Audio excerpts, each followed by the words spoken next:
আপন আপন বলিস কারে, কেউ তো আপন হয় না। আপন আপন বলিস কারে, কেউ তো আপন হয় না। স্বার্থ ছাড়া এই ভুবনে আপন তো কেউ রয় না। স্বার্থ ছাড়া এই ভুবনে আপন তো কেউ রয় না। আপন আপন বলিস কারে, কেউ তো আপন হয় না। আপন আপন বলিস কারে, কেউ তো আপন হয় না। স্বার্থ ছাড়া এই ভুবনে আপন তো কেউ রয় না। স্বার্থ ছাড়া এই ভুবনে আপন তো কেউ রয় না। চোখ বুঝিয়া ভাবর মন, কে তোর আপনজন। ভালোবাসা পাওয়ার জন্য আছে কি কারণ? চোখ বুঝিয়া ভাব মানুষ, কে তোমার আপনজন। ভালোবাসা পাওয়ার জন্য আছে কি কারণ? চোখের আড়াল হয়ে দেখিস, চোখের আড়াল হলে দেখিস, তোর কথা কেউ কই না। স্বার্থ ছাড়া এই ভুবনে আপন তো কেউ রয় না। স্বার্থ ছাড়া এই ভুবনে আপন তো কেউ রয় না। কার জন্যে তোর ভালোবাসা, টাকা ঘরার বাড়ি, মরার পরে কবরেতে রাখবে তাড়াতাড়ি। কার জন্যে এই ভালোবাসা, টাকা ঘরার বাড়ি, মরার পরে কবরেতে রাখবে তাড়াতাড়ি। বিনা লাভে বন্ধুরে কেউ, বিনা লাভে বন্ধুরে কেউ তুলার বোঝাও বই না। স্বার্থ ছাড়া এই ভুবনে আপন তো কেউ রয় না। স্বার্থ ছাড়া এই ভুবনে আপন তো কেউ রয় না। আপন আপন বলিস কারে, কেউ তো আপন হয় না। আপন আপন বল কারে, কেউ তো আপন হয় না। স্বার্থ ছাড়া এই ভুবনে আপন তো কেউ রয় না। স্বার্থ ছাড়া এই ভুবনে আপন তো কেউ রয় না। ঠিক বললাম না বেঠিক বললাম? ওগো আমার ভাইরা, আজকে ছিল এই বাংলাদেশে কঠোর হরতাল। কি হরতাল? কঠোর হরতাল। এটা কোনো রাজনীতির কথা বলার জন্য বলছি না, আর আমি মাহফিলে এসে রাজনীতির কথা বলিও না, প্রয়োজন নেই। কারণ আমি মহিলা মেম্বারিতেও দাঁড়াবো না, আমার ডিসিশন ফাইনাল। মহিলা মেম্বারিতেও দাঁড়াবো, আমার ডিসিশন ফাইনাল। হ্যাঁ, আমার সিদ্ধান্ত চূড়ান্ত। আমার ভোটে দাঁড়ানোর কোনো প্রয়োজন নাই, কারণ এই দেশে নেতার কোনো অভাব কি আছে? 16 বছর আমরা নেতা পাই নাই, 16 বছর পরে নেতার কোনো অভাব বাংলাদেশে নাই। ওগো আমার ভাইয়েরা, বসন্তের কোকিল পাওয়া যায়, সুদিন আসলে নেতার অভাব হয় না। আমরা দুঃসময়ে থাকতে চাই, আমরা আল্লাহর পথে থাকতে চাই, রাসূলের পথে কথা বলতে চাই। অনেকেই বলে হুজুর গো, এখন তো কথা বলে শান্তি পান, আগে 16টা বছর তো কথা বলতে পারেন নাই, কত জুলুম কত নির্যাতন। আমি বললাম ওই সময় কথা বলতে মজা লাগতো, ঠিক না বে ঠিক? ওই সময় কথা বলতে মজা লাগতো। আর এখন তো অবস্থা এমন, জামাতে ইসলাম চিন্তা করে 5 তারিখে বিজয় হয়ে গেছে, আমাদের মাহফিলে যাওয়ার দরকার নাই। আর বিএনপি চিন্তা করে মাহফিলে যাবো কে জন্য, তো আওয়ামী লীগের বিরুদ্ধে কথা বলবে না। আর আওয়ামী লীগ চিন্তা করে এখন গেলি তো আমাদের কুপাকুপি আছে, সুতরাং আমরা যাই কি করব, মাঝখানে মাহফিলে শ্রোতা কম না বেশি। আর আগে চিন্তা করতাম বিএনপিরা মনে করতো হুজুর যেটা আসবে আওয়ামী লীগের বিরুদ্ধে কথা বলবে আমাদের ভাল লাগবে, আর আওয়ামী লীগ চিন্তা করতো যাই অন্তত হুজুরের কন্ট্রোল করার জন্য হলো পাশে বসে থেকে একটু বলবো যে মুরব্বী। হ্যাঁ, এইটার জামাত ইসলাম সহ অন্যান্য ওলামায়ে কেরাম চিন্তা করতো আমাদের ইমানি দায়িত্ব যাওয়া, আর 5 তারিখের পরে মনে করছে এখন এসব কিছু আমরা না করলেও হবে, অনেক কিছু হয়ে গেছে, এখনো কিছুই হয়। যদি কিছু হতো তাইলে ওই যে কোথায় যেন কুমেটে না কোন জায়গায় ভার্সিটিতে আজকে কুপাকুপি হয়েছে, আমার ছাত্রদেরকে রক্তাক্ত করা হয়েছে, যেই দলের ব্যানারে রক্তাক্ত করেছে আমরা সেই দলকে বলতে চাই দয়া করে আপনাদের ব্যানারে এমন কাজ হবে জাতি এটা প্রত্যাশা করি। কথা কয় না, কুমেটে মনে, হ্যাঁ কুয়েটে, কুয়েট বিশ্ববিদ্যালয়ে যে রক্তাক্ত হয়েছে, রক্তক্ষয়ী সংঘর্ষ, সাধারণ ছাত্রদের উপরে চড়াও হয়ে তাদেরকে রক্তে রঞ্জিত করা হয়েছে। এই মাহফিল থেকে প্রতিবাদ জানাচ্ছি, এই বাংলাদেশে বাক স্বাধীনতা, কথা বলার স্বাধীনতা এনেছে ছাত্র জনতা, সেই ছাত্রদের পরে যদি হামলা করা হয়, ছাত্র জনতা কেন বাংলাদেশের সচেতন কোন নাগরিক এটা মেনে নিবে না? আর যারা এই কাজগুলো করছে তারা কারা? ওরা কারা খুঁজে বের করা লাগবে। নাকি তারা মুখোশ পরিহিত, তারা বিভিন্ন দলের ব্যানারে অন্যায় অপরাধ করতে চায়? ও আমার ভাইয়েরা, এই দেশে এখন অন্যায় এতটাই বেড়ে গেছে, গত 16 বছর, এই 16 বছরের মধ্যে আমি তো 2019 থেকে মাঠে ময়দানে, করোনার পর থেকে বলা যায় 20-21 থেকে মাঠে ময়দানে কোনোদিন আমার গাড়িতে আক্রমণ হয় নাই, কোনোদিন আমার গাড়ি ভাঙচুর হয় নাই। গতকালকে মাহফিল করে ফেরার পথে আমি যখন যমুনা পার হইলাম, হওয়ার পরে শুধুমাত্র আমার গাড়িটা নয়, আমার গাড়ি বজলুর রশিদ আঙ্কেলের গাড়ি, সেই সাথে আবার তার জামাতা আব্দুল বারী রশিদের গাড়ি, সেই সাথে আমাদের আরেকজন বক্তা জহিরুল ইসলাম জিহাদি, তাকে তো অ্যাটাক করে রক্তাক্ত করে তার কাছ থেকে ছিনিয়ে নিয়েছে, মাল সম্পদ, মোবাইল, টাকা পয়সা নিয়েছে। আমার গাড়িতে হঠাৎ করে কি যেন ব্লাস্ট হলো, মনে হলো আমার টায়ার বাস্ট হয়েছে কিনা, দাঁড়াতে যেয়ে আবার দাঁড়ালাম না, চিন্তা করলাম টায়ার বাস্ট হইলে তো গাড়ি অন্তত খারাপ ভাবে চলতো। সামনে গেলাম, আরো সামনে এগিয়ে গেলাম, আমার ক্যামেরাম্যানকে বললাম কি হলো, এমন ঝাঁকুনি দিয়ে কি বাস্ট হলো? গ্লাস খুলে দেখে আমার গাড়িতে ইট মেরেছে। ওগো আমার ভাইয়েরা, চিন্তাই বেড়ে গেছে, চুরি বেড়ে গেছে, ডাকাতি বেড়ে গেছে। গতকাল চৌগাছায় একজনের বাড়ি গোয়ালের গরুর গোয়ালের তালা ভেঙে 5টা গরু চুরি করে নিয়ে গিয়েছে। এই কাজগুলো চলছে, আমার গাড়িটা নষ্ট। আমার গাড়িটা নষ্ট বলতে খারাপ হয় নাই, কিন্তু কিছু কাজ বাড়িয়ে দিয়েছে। ওদের চিন্তা হলো দূর থেকে ঢিল ছুঁড়ে মারে, গ্লাসে লাগে, মানুষের মাথায় লাগে, কপাল ফাটে, কপাল কাটে, অনেক সময় গাড়িতে এমন জায়গায় লাগে ইঞ্জিন বিকল হয়ে যেতে পারে। আর যদি বিকল হয়ে যায়, সামনে দাঁড়িয়ে যায়, ওই ডাকাতগুলো আসবে, চিন্তাই করবে। গত 16 বছর এমন কোন আক্রমণের শিকার আমি হই নাই, এখনো হইলাম। তার কারণটা কি? তার কারণ আমাদের বুঝা শেষ, এই দেশে এমন চক্রান্ত চলছে, মানুষেরা যেন বলে আগেই তো ভালো ছিলাম। কথা বোঝেননি? উদাহরণ দিলে বুঝবেন। আল্লামা সাইদি, দেলাওয়ার হুসাইন সাইদি রাহিমাহুল্লাহ, উনি বললেন, একবার এক কাফন বিক্রেতা মৃত্যুর সময় সন্তানদেরকে ডেকে বললেন, ওগো আমার সন্তানেরা শোনো, আমি মারা যাওয়ার পরে তোমরা যেটা করবা, আমারে সবাই কাফন চোর বলে, আমারে কাফন চোরা বলে, তোমরা এমন কিছু করবা যাতে মানুষ আমারে অন্তত ভালো বলে। সন্তানরা চিন্তা করলো, আব্বা যেহেতু মারা গেছে, আমরা আর কাফন চুরি করব না, আমরা আর চিন্তায় চাঁদাবাজি করব না, আমরা এমন কিছু করব যাতে আব্বারে ভালো বলে। এই জন্য সব কিছু ছেড়ে ছুড়ে দিয়ে মসজিদে ঢুকে গেল, নামাজ পড়ে 5 ওয়াক্ত। মানুষে বলে নামাজ পড়লে কি হবে, তোমরা তো কাফন চোরের ছেলে। বুঝলেন? দেখলো যে নামাজ পড়েও তো আব্বারে ভালো বলে না, সবাই কাফন চোরি বলে। তাইলে কি করা যায়?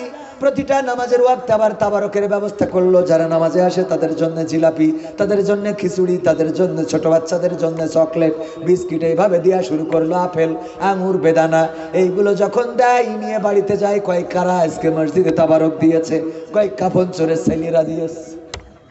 তাহলে কি আব্বারে ভালো করলো?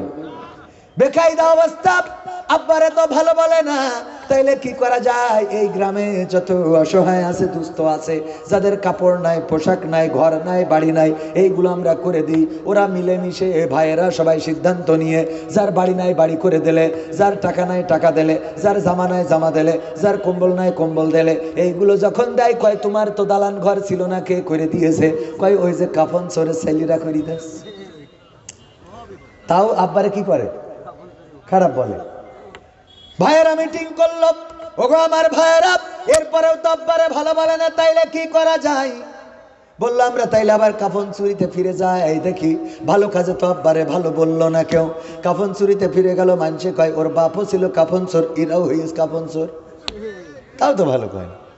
এইবার সিদ্ধান্ত নিল, ভাই আমরা শুধু কাফন চুরি করব না, আমরা যে গোরস্থান থেকে কাফনটা চুরি করব, ওই গোরস্থানের লাশটা উঠাবো, তারপরে পাশার মধ্যে একটা বাঁশ ঢুকাবো, আর ওই যে জিকরগাছা উপজেলার মোড়ে টানায় রাখবো, ওই যে মূর্তি আছে ওখানে টানায় রাখবো। সিদ্ধান্ত মোতাবেক কাজ। ভাইয়েরা মিলে কাফন চুরি করে, আর কাফন চুরি করার সাথে আবার লাশটা উঠায়, বাঁশ একটা ভরে, আর উপজেলার বটতলায় ওই যে মূর্তি আছে ভাস্কর্য, ওইটার সাথে বাইরে টানায় রেখে দেয়। এইটা দেখার পরে লোকেরা বলল, এদের থেকে তো এদের বাপ ভালো ছিল, এদের থেকে তো ওদের বাপ ভালো ছিল। কথা কি বোঝা গেছে? এই জন্য কবির বিন সামাদের গাড়িতে হামলা, আব্দুল বারী রশিদের গাড়িতে হামলা, বজলুর রশিদ শ্রদ্ধাভাজন মুরব্বী আমাদের রাহবার, উনার গাড়িতেও হামলা। এই হামলাগুলো ইতিপূর্বে হয় নাই, এখন এই হামলাগুলো করে বুঝাইতে চাই আমরা যেন বলি এর থেকে তো ওদের বাপ ভালো ছিল। বুঝলেন? এর থেকে তো আগে ভালো ছিলাম। ওগো আমার ভাইয়েরা, এই আগে ভালো ছিলাম, এই কথা বলানোর জন্য যে ষড়যন্ত্র হচ্ছে, এই ষড়যন্ত্র রুখে দেওয়ার দরকার আছে না নাই? এই ষড়যন্ত্র যদি রুখতে হয়, এখনো প্রশাসনে কিন্তু স্বৈরাচারদের লোক রয়েছে, ফ্যাসিস্টদের লোক রয়েছে, বাছাই করতে হবে। তাদেরকে বাছাই করা ছাড়া তারা দাঁড়িয়ে দাঁড়িয়ে দেখে, কিন্তু কোনো প্রতিবাদ করে না। তারা চায় এমন কিছু ঘটুক, এই জাতীয় প্রশাসনের লোক যারা আছে, আমাদের টাকায় তাদের বউয়ের লিপস্টিক, আমাদের টাকায় তাদের বউয়ের ব্লাউজ সায়া শাড়ি, আমাদের ট্যাক্সের ভ্যাটের টাকায় তাদের মায়ের ঔষধের টাকা, আমাদের ট্যাক্সের ভ্যাটের টাকায় তাদের পিতার পরনের কাপড়, সব আমাদের টাকায়। আর আমাদের জনগণদের যদি নিরাপত্তা দিতে ব্যর্থ হয়, তাইলে এই পুলিশ রাখার কি কোনো দরকার আছে? ষড়যন্ত্র থেমে নাই। ডক্টর ইউনূস এমন একজন সরকার, ইলন মাস্কের সাথে ওই যে মিটিং করে আমাদের নরেন্দ্র মোদী দাদা, ওই দেশে যেয়ে মিটিং করে গো, করেও সাকসেস হয় নাই। আর আমাদের ডক্টর ইউনূস ভার্চুয়ালে মিটিং করে এই দেশে মোটামুটি স্টারলিংক ইন্টারনেট, দ্রুতগতি সম্পন্ন ইন্টারনেট এই দেশে চালু করা হবে। ইলন মাস্ক শুধুমাত্র রাজি হয় নাই, বরং ডক্টর ইউনূস যে স্ট্যাটাস দিয়েছে তাতে আবার উল্টো কমেন্ট করেছে যে আমি অপেক্ষায় আছি বাংলাদেশের সাথে কাজ করার জন্য। সবাই জোরে জোরে বলেন আল্লাহু আকবার। এরকম একজন রাষ্ট্রপ্রধানের দরকার আছে না নাই? যে শুধুমাত্র ন্যাশনাল নয়, ইন্টারন্যাশনাল ভাবে কাজ করতে পারবে। যারা নির্বাচন করছেন, আমরাও চাই নির্বাচন হোক, কিন্তু এই দেশের সংস্কার দরকার আছে না নাই? 16টা বছর ফ্যাসিস্ট সরকার ছিল, আপনারা মায়ের খেয়েছেন, জেলে গিয়েছেন, রিমান্ডে গিয়েছেন, বাড়ি শুতে পারেন নাই, অসুবিধা নেই। এখন 16 মাসও আপনাদের আগাচ্ছে না কে? এত সেক্স কোয়ান্তে আসে? কথা কয় না। আবার আজকে যে কট্টর হরতাল অবরোধ দেখেছেন, যদিও রাস্তায় কেউ নামে নাই, কিন্তু যারা ডেকেছেন তাদেরকে বলবো 16টা বছর তো চেয়ারে আরামেই ছিলেন, ফুরফুরিয়ে বাতাস খেয়েছেন। কবির বিন সামাদের নাম ব্যানারে লিখলেও আমার জিগর গাছায়, আল্লাহর ওলিরা পরহেজগার বান্দারা ওরা ব্যানার পর্যন্ত চেঞ্জ করে দিয়েছে, জিগর গাছায় উঠতে দেয় নাই আমারে। তো 16 বছর আমাদের তো কথা বলতে দেন নাই। 16 বছর আরামেই ছিলেন, তা 16টা মাস অন্তত ঠান্ডা থাকেন। কথা কয় না। 16টা মাস কি ঠান্ডা থাকা যায় না? একই রাজনীতির কথা বলছি। তাহলে 16টা মাস ডক্টর ইউনূসের একটু কাজ করতে দেন, সে কাজ করুক, তাই না? ভালো কিছু করুক। সভাপতি সাহেব, আমার কথা কি খারাপ লাগছে শোনা? আমি তো রাজনীতির কথার মধ্যে মোট যাব না, এটা দেশের জন্য বলছি, মানুষের জন্য, মানুষের কল্যাণের জন্য। না বললি শোনা বোঝে না অনেকে। আল্লাহ কবুল করুন, বলে না আমিন। তো 16টা মাস অন্তত একটু ধৈর্য ধরলে অসুবিধা হয়? এক্ষুনি রাস্তায় নামতে হবে কিসের জন্য? আবার এক্ষুনি ভোট দিতে হবে? 16টা মাস অন্তত যাক, দেখা যাক কি হয়। 16 বছর যদি আমরা ধৈর্য ধরতে পারি, 16 মাসে তো অসুবিধে নেই। এ জানে এমন হয়ে গেছে, মেয়ে দেখতে গেছে, ও যে 25 বছর পর্যন্ত বিয়ে হয়নি, অসুবিধা নেই। দেখতে যে পছন্দ হয়ে গেছে, বসে স বাড়ি স সেজি বুঝে আসতে বসে, কে সেজি বুঝে তোরা যে ইয়ে টিনে কেটে নিয়ে আমি বসে থাকলাম। শয়তান কত বসে, বিয়েতে নিয়ে বাড়ি যাইতে হবে। তা তুই 25 বছর যদি ধৈর্য ধরতে পারিস। ওয়ালাইকুম আসসালাম রহমতুল্লাহ। আমাদের বিশেষ অতিথি জনাব মোহাম্মদ আশফাকুজ্জামান খান রনি সাহেব প্রধান অতিথি আমাদের মাহফিলে এসেছেন। লিল্লাহি তাকবীর, লিল্লাহি তাকবীর। আল্লাহ ভাইকে হায়াতে তৈয়বা নসিব করে দিন, বলেন আমিন। মাশাআল্লাহ। না ভাইজান তো আলহামদুলিল্লাহ ইসলামের পক্ষে তার ভূমিকা আছে, আছে না নাই? মাদ্রাসা করেছেন, যে মাদ্রাসায় এইবার মাহফিল হতে যাচ্ছে 26 ফেব্রুয়ারি, তারেক মনোহরের ছবিটা খুব বড় করেই আলহামদুলিল্লাহ দেয়া আছে, দেখেছেন না আপনারা? যাবো তো ওই দিন ইনশাআল্লাহ। আল্লাহ আমাদের তৌফিক দিন, বলেন আমিন। তো যাই হোক, এই যে 16টা মাস একটু ধৈর্য ধরে থাকা যায় না? আমি যে কথায় ছিলাম ও কথা মনে আছে যে আপন আপন বলিস কারে, আপন তো কেউ হয় না, স্বার্থ ছাড়া এই পৃথিবী এই ভুবনে আপন তো কেউ রয় না। এই কথাটা বলছিলাম, ওই যে হরতাল থেকে শুরু করেছিলাম, মনে আছে? কেন? কারণটা হলো আজকে হরতালের দিন আমার আওয়ামী লীগ, যুবলীগ, ছাত্রলীগের ভাইয়েরা বলেছিলেন যে আমরা যদি প্রস্রাব করে দিই, আমরা যদি প্রস্রাব করি, মানে বাংলা কথায় বলে আমরা যদি মুইতে দিই, পানির মতো ভেসে যাবে, বলেছে না বলে নাই? অথচ আজকে একজনও রাজপথে নামে নাই হরতাল পালন করার জন্য। তার কারণ হলো তারা বুঝেছে এখন স্বার্থ নাই, নামারও কোনো দরকার নাই। ঠিক না বেঠে? কারণ জানে আগে শেখ হাসিনা ছিল, স্বার্থ দিত, নিরাপত্তা দিত, টাকা দিত, গম দিত, চাল দিত, ধান দিত, পাট দিত, সয়াবিন তেল দিত, ব্রিজের মধ্যে রড দিত, আমরা সেখানে পাট ঢুকাতাম, পিচ দিত, আমরা সেই জায়গায় 1 ইঞ্চির জায়গায় 5 ইঞ্চির জায়গায় 1 ইঞ্চি ঢালাই দিতাম। এইভাবে মাল টানিছি, খাইছি। এখন তো নেত্রী দিতে পারবে না, সুতরাং রাজপথেও আমরা দাঁড়াবো না। ঠিক না বে ঠিক? আমি বলি তোমাদের দল করার কোনো অধিকার নেই। আজকে হরতাল, অন্তত গাড়ি না ভাঙিস, অন্তত ব্রেক তো করাবে। কথা কয় না। আমার কথা যদি রাজনীতির হয় আপনারা বলবেন, আমি কিন্তু রাজনীতির কথা বলতে রাজি না। কারণ আমার কথা হলো বাস্তবতার নিরিখে। আমি যে গানটা গেয়েছি যে আপন বলে আল্লাহ বলেছেন, তোমরা যাদেরকে আপন মনে করো কেউ আপন না, এই আহাল বর্গ কেউ তোমার সাথে যাবে না, তোমার পাশে দাঁড়াবে না, তোমার চেনবে না। বিশ্বনবী বলেছে ওই দিন মা সন্তানের দেখি দৌড় দেবে, সন্তান মা দেখি বাপের দেখি দৌড় দেবে। কার কথা? তাহলে আজকে শেখ হাসিনা বেশি দূর না, খালি তার কাটার ওপাশে গেছে, তাই হরতালের দিন তোরা দাঁড়ালি নে। তাহলে ও দুনিয়ার ওপারে গেলি তো তোকে ভোট খুঁজে পাওয়া যাবে না। তাহলে তোকে দল করবো কোন কনফিডেন্স নিয়ে? আপনি বোঝেন, আপনি যদি করেন বুঝে শুনে করি। হ্যাঁ ঠিক আছে না, আমার কথা বুঝেছেন কিনা? আবার আমার যে নেতাগুলোর ইক্তেদায়ী তো ভেজাল ইমামরা, ভেজাল ইমাম না মানে ইক্তেদায়ী তো বেহেজাল ইমাম আমরা বলেছি, এই ইমামগুলো কত বড় স্বার্থপর, আমাকে রাজপথে ফেলাই তুই চলে গেছে। কথা কয় না?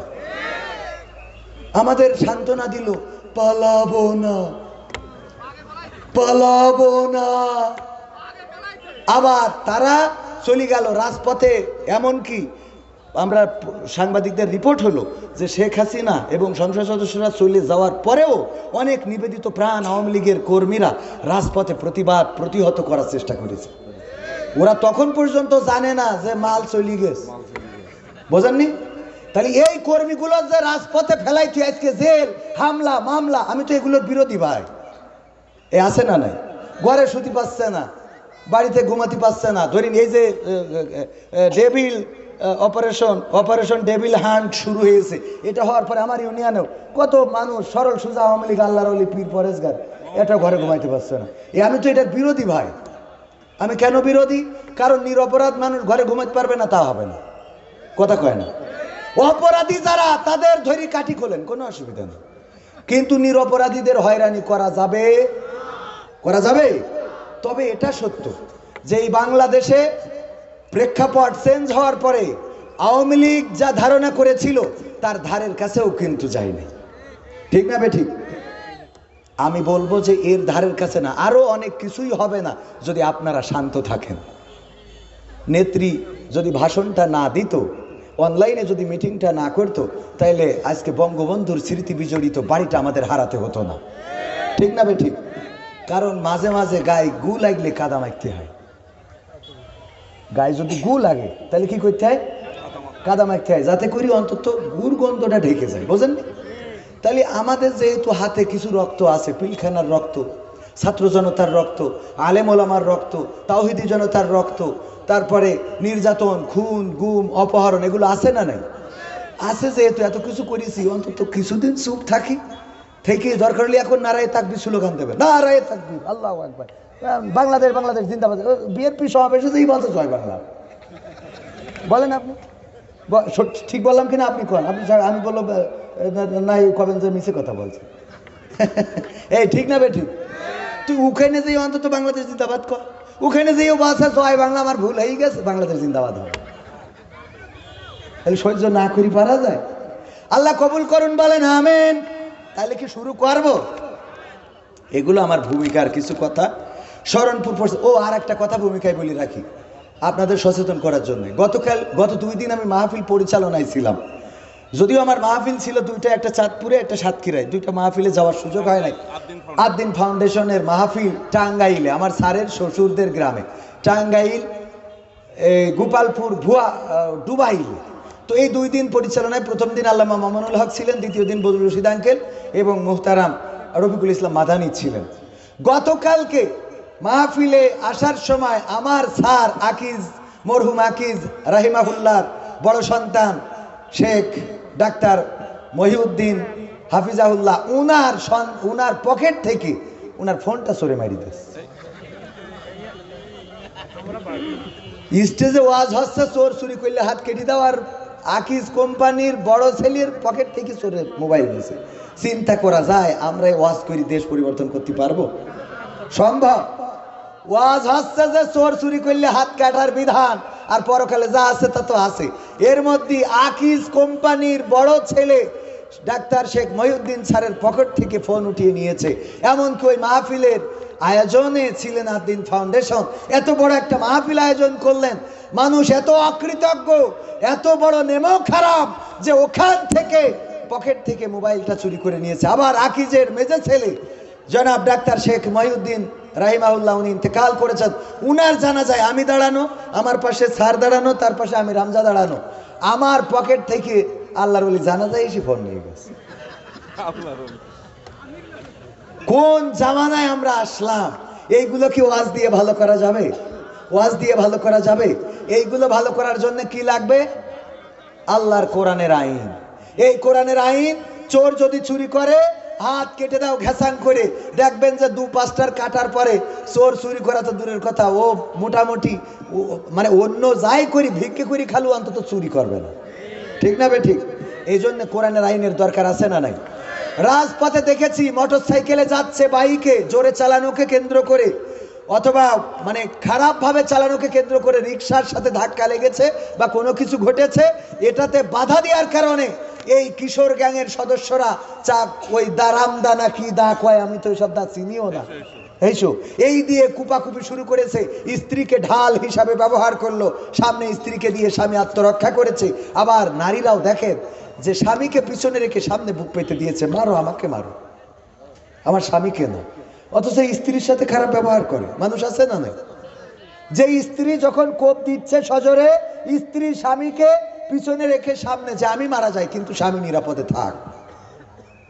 তবে সব স্ত্রী এত আল্লাহর ওলি না, 2-1টা আছে আবার চিন্তা করে যে আমি যেহেতু ওর সাথে দৌড় দেবো, তাই এর কি করি লাইন নিয়ে শেষ করা যায়, দুনিয়া থেকে ওর তেজ মারি থুয়ে তারপর হাঁটা দেয়। ঠিক না বে ঠিক? আছে না এরকম? আলহামদুলিল্লাহ, আপনি তো বেঁচে গেছেন, যাক শুক্রিয়া। এরকম আছে না নাই?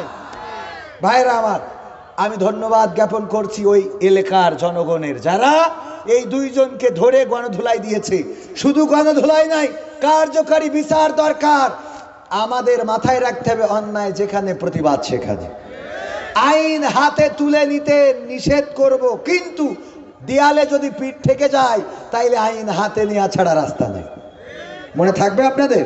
পুলিশকে ফোন দিচ্ছেন, পুলিশ আসছে না, কারণ ওরাও চায় যে যেন বলে আগেই তো ভালো ছিলাম। বোঝেননি? তো তখন আপনি আইনের ভরসায় বসে থাকবেন, তাহলে তো হায়াত শেষ। কথা কয় না। এই জন্য তখন আইন হাতের মধ্যে বাকারি দরকার আছে না নাই? মনে থাকবে ইনশাআল্লাহ। শরণপুর পশ্চিমপাড়া 1 নম্বর জামে মসজিদ ও এলাকাবাসীর উদ্যোগে ৭ম বার্ষিক ঐতিহাসিক তাফসীরুল কোরআন মাহফিলের শ্রদ্ধাভাজন সভাপতি জনাব মোহাম্মদ আবু বকর সিদ্দিক হাফিজাহুল্লাহ, বিশিষ্ট ব্যবসায়ী ও সমাজসেবক এবং উপদেষ্টা অত্র মসজিদ। উনি ঢাকাতেই থাকেন এবং আলহামদুলিল্লাহ আল্লাহ রাব্বুল আলামিন ওনাকে সামাজিক সম্মান দান করেছেন। আল্লাহ যেন এই সম্মানকে আরো বাড়িয়ে দেন, বলেন আমিন। এছাড়া আজকে উপস্থিত আছেন প্রধান অতিথি জনাব